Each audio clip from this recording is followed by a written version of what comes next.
Study IQ IAS, अब तैयारी हुई अफोर्डेबल। जियो पॉलिटिक्स के अंदर कई बार हमें ऐसे देखने मिलता है कि एक देश दूसरे देश के साथ टिट फॉर टैट पॉलिसी का इस्तेमाल करते हैं, मतलब जैसे को तैसा पॉलिसी जिसे हम हिंदी में कहते हैं। अभी फिलहाल क्या हुआ है कि पिछले ही महीने की बात है, चाइना ने इंडियन जर्नलिस्ट को चाइना से एक्सपेल कर दिया था।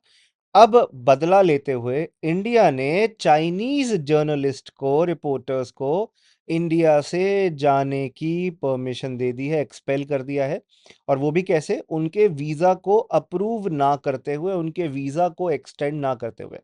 अब कोई भी पर्सन दूसरे देश में जाता है तो उस दूसरे देश की फॉरेन अथॉरिटी से, एक्सटर्नल अफेयर्स अथॉरिटी से परमिशन लेनी पड़ती है, वीजा अप्रूवल लेना पड़ता है। सिर्फ पासपोर्ट होना ही काफी थोड़ी ना है। अब जब वीज़ा अप्रूवल लिया जाता है, अगर दूसरा देश वीज़ा अप्रूवल ना दे या वीज़ा अप्रूवल एक्सटेंड ना करे, लेट्स से 6 मंथ्स के लिए दिया है और उसके आगे एक्सटेंड ना करे, तो आपके पास उस देश में रहने की परमिशन नहीं होती है और आप एक इल्लीगल माइग्रेंट की तरह वहाँ पे रहोगे, जो कि अलाउड नहीं है उस देश के लॉ के तहत। इसीलिए इंडिया ने इस टैक्टफुल तरीके को इस्तेमाल किया चाइनीज़ रिपोर्टर को इंडिया से बाहर निकालने के लिए। अब ये पहली बार, this is the first instance 1980 के दशक के बाद। 1980 के दशक में ऐसा क्या हुआ था? एक्चुअली उससे पहले इंडिया और चाइना के बीच में काफ़ी टेंशन्स थी। आज़ादी के बाद इंडिया और चाइना काफ़ी अच्छे दोस्त रहे कई सालों तक, बट 1962 में चाइना ने इंडिया के ऊपर अग्रेशन किया, युद्ध किया, हमारे खिलाफ जंग छेड़ दी थी और 1980s तक इस वजह से इंडिया और चाइना के रिश्ते काफ़ी खराब रहे। उसके बाद जैसे-जैसे नॉर्मलाइज़ेशन शुरू हुआ दोनों देशों के बीच में रिश्तों में, तो एक दूसरे के देश के अंदर डिप्लोमेट भेजना, पत्रकार भेजना, जर्नलिस्ट भेजना बहुत आम बात हो गई।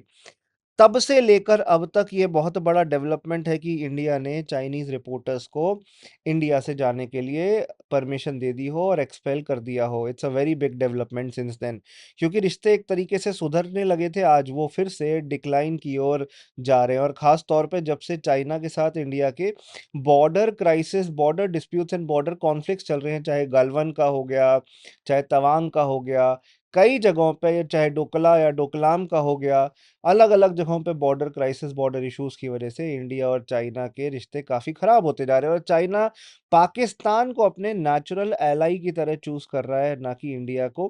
क्योंकि चाइना जानता है एशिया के अंदर अगर कोई सुपर पावर बनने का मादा रखती है, स्टैमिना रखती है, तो वो इंडिया है।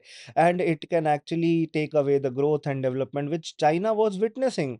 चाइना जिस तेज़ी से तरक्की कर रहा था, वही तेज़ी से तरक्की इंडिया भी कर सकता है। इंडिया ने अभी भी मिसाल दी है पिछले कुछ सालों में डेवलपमेंट को आगे बढ़ाते हुए, that India is going to be the shining beacon of Asia.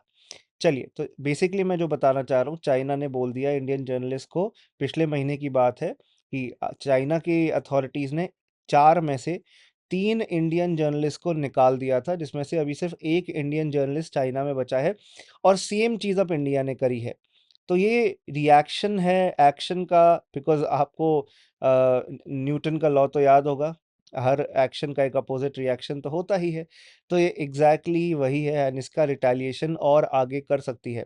तो there is currently one Indian reporter from the press trust of India, जो कि चाइना के अंदर, बीजिंग के अंदर है। वरना पहले 4 होते थे, जिनमें से 3 को तो एक्सपेल कर दिया गया, वीज़ा परमिट ही नहीं किया, वीज़ा उनको एक्सटेंड ही नहीं किया। इस वजह से उन्हें अब छोड़ना पड़ रहा है। क्योंकि अगर मैं जून 12 की आपको चाइनीज़ फॉरेन मिनिस्ट्री की आपको एक डेवलपमेंट बताऊं, तो basically the Chinese foreign ministry said that they are still working and living normally in China. The journalists which are there, China में नॉर्मली रह रहे हैं, नॉर्मली अपनी ज़िंदगी व्यतीत कर रहे हैं। बट उनके वीज़ा को चाइनीज़ अथॉरिटी ने एक्सटेंड नहीं किया है और इस वजह से उसका रिपरकशन अभी आपको इंडिया के चाइनीज़ जर्नलिस्ट को एक्सपेल करते हुए देखने मिला है।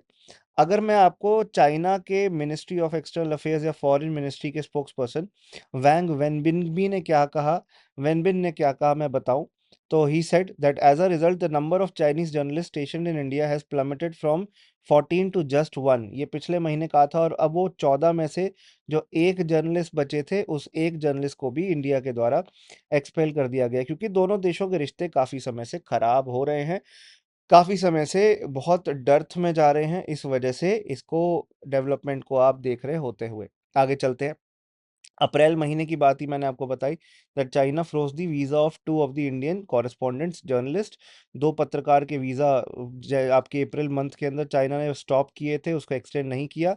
उसके बाद एक और रिपोर्टर को एक्सटेंशन देने से मना कर दिया and only 1 reporter is left out. अब देखते हैं लॉन्ग टर्म में इसका रिपरकशन क्या होता है। ये एक्शन का रिएक्शन तो आप समझ गए कि चाइना ने पहले इंडियन रिपोर्टर्स को हटाया, फिर इंडियन ने चाइनीज़ रिपोर्टर्स को हटाया, इंडियन अथॉरिटीज़ ने।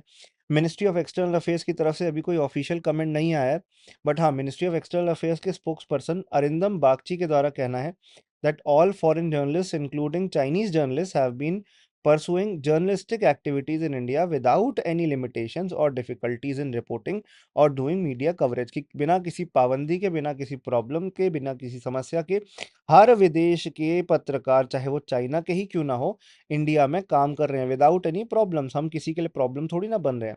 इसके साथ साथ बागची जी ने ये भी कहा that the two sides continue to remain in touch regarding this issue. India और चाइनीज अथॉरिटीज इस बात पर आपस में डिस्कशन पे है। अगर आप देखेंगे, चाहे नॉर्दर्न सेक्टर के अंदर आपका गलवन वैली हो गया, डोकलाम हो गया, डोकला जंक्शन हमारे सिक्किम की साइड, भूटान एंड सिक्किम की साइड एंड अरुणाचल प्रदेश की तवांग रीजन हो गया, इंडिया और चाइना के बॉर्डर डिस्प्यूट्स काफ़ी समय से बढ़ रहे हैं।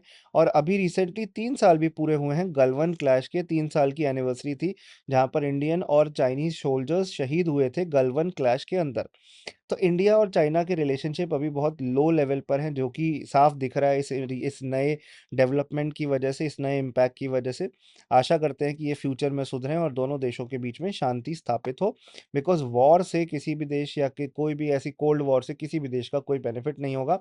This is the Asian century, जहाँ पे हमें अपनी तरक्की को फोकस करना है और आगे बढ़ना है, ताकि ग्रोथ एंड डेवलपमेंट हासिल हो सके दोनों देशों में। इंडिया अपनी जो लार्जेस्ट पॉपुलेशन है हमारे देश की, फिलहाल इसको कैपिटलाइज कर सके। आप इस टेलीग्राम आईडी पर आकर, अचीव यूपीएससी नाम की टेलीग्राम आईडी पर आकर, Vasu Katara study IQ Telegram ID पर आकर हमारी क्लास की पीडीएफ डाउनलोड कर सकते हैं। उसके साथ साथ wasu.katara@studyIQ.com ये मेरी ईमेल आईडी है। wasu.katara मेरी इंस्टाग्राम आईडी है, जिस पर आप आके मेरे साथ जुड़ सकते हैं।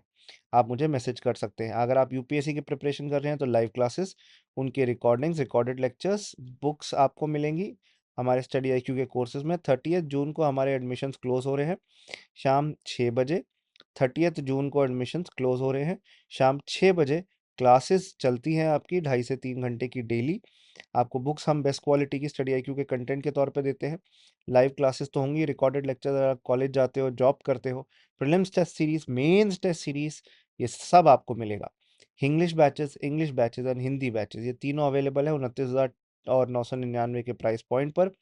वसु लाइव एडमिशन डिस्काउंट कोड ज़रूर अप्लाई करिएगा, क्योंकि सीट्स लिमिटेड है, मैक्सिमम डिस्काउंट भी मिलेगा और मेरी पर्सनलाइज गाइडेंस भी आपको मिलेगी। इसके साथ साथ आप optional batches, 8 optional currently study IQ available करा रहा है, जिसमें एडमिशन लेके तैयारी कर सकते हो। आप स्क्रीन पे इनका नाम देख सकते हैं। इनकी एडमिशन लेते टाइम भी आप Vasu live admission discount code use करिएगा और इसको अपनी एप्लीकेशन में हमारे काउंसलर्स को देकर अप्लाई करिएगा।